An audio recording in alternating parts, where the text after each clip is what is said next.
s'il y avait un mot, pour les vins, ce serait générosité, quoi. C'est vrai qu'il y a toujours de belles occasions de faire la fête. Les clients qui viennent ici, ils ont eu la chance d'y être passés, soit en vacances, en balade. On aime bien partager quand les gens viennent déguster, on aime bien expliquer pourquoi, comment.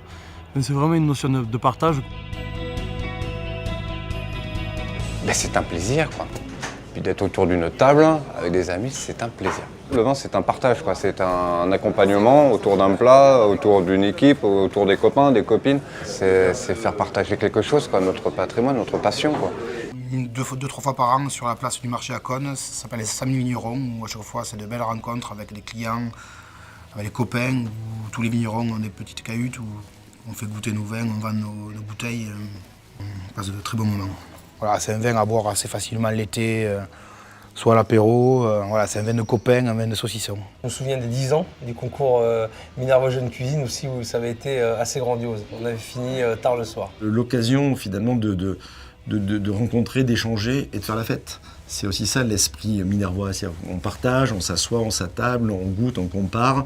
Et ces week-ends de concours, parce que c'était des week-ends juste extraordinaires, et pour moi c'est le souvenir justement de ce partage, de ces échanges, des nuits qui n'en finissaient pas, juste dans des havres de paix juste extraordinaires, des parties de pétanque avec des grands chefs de la région. Voilà, c'est la convivialité aussi, je crois, qui caractérise les gens à la fois, parce qu'on dit que les vins ont souvent la gueule des gens qui le font, et c'est vrai dans le Minervois comme dans d'autres régions, mais en particulier, je trouve, pour le Minervois. Moi, j'aime les gens, donc les vignerons, il y a des vignerons, des fois on en discute, des fois on chamaille un peu, mais il y a des vignerons que j'aime bien pour la personnalité, me va très bien, donc on sait que le vin suivra la personnalité. Je crois que derrière chaque vigneron, il y a un homme et un savoir-faire.